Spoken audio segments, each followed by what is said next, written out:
Change is not only possible, it is inevitable in the United States. And I think that the first part of it is realizing that we deserve better.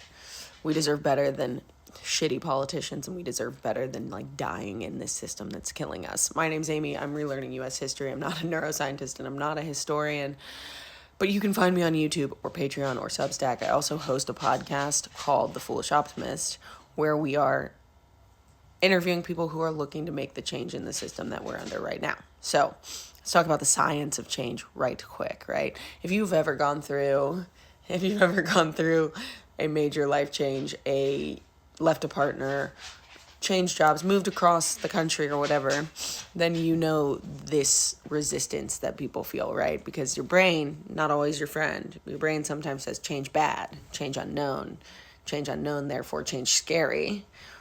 And your brain will try to keep you in the spot that you're in because it's familiar. The spot you're in is familiar, so it's not unknown, so it's not scary. It's safe, even if that spot is literally hell on fucking earth. The resistance to change in our brain is very interesting. Now, let's add on top of that 400 plus years of white supremacy.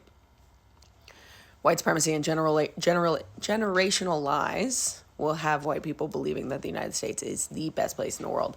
And you can sprinkle in the American exceptionalism myth as well. And obviously we're dealing with white supremacy right now, but this like generations and generations of lies will have white Americans look you dead in the eyes and say this is the best place in the world. It's so star-spangled awesome. We can't change it. We shouldn't change it. In the same breath, they'll tell you they're working 2 jobs. They'll tell you they haven't been to a dentist in 4 years. They can't afford it. They'll tell you their best friend is in active addiction and they can't get out of it because there's no resources. And the reason for all of those things is white supremacy. So when you add white supremacy with the neuroscience of change, with the American exceptionalism myth sprinkled on top, like Salt Bay American exceptionalism, we come into this like collusion of change is impossible. We can't get anything done. Nothing will change. Nothing will ever change.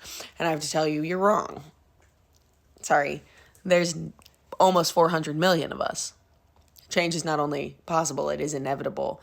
But the first step to getting to the change is realizing that we don't have to live this way.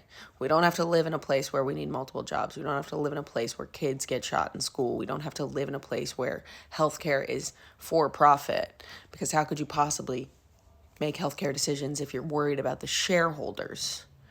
You know? We don't have to live in a place where our politicians are bought and paid for. And I'm not talking about moving. I'm talking about changing things. But we can't get there unless enough people decide that change is not only possible, it is what we deserve, because we deserve better.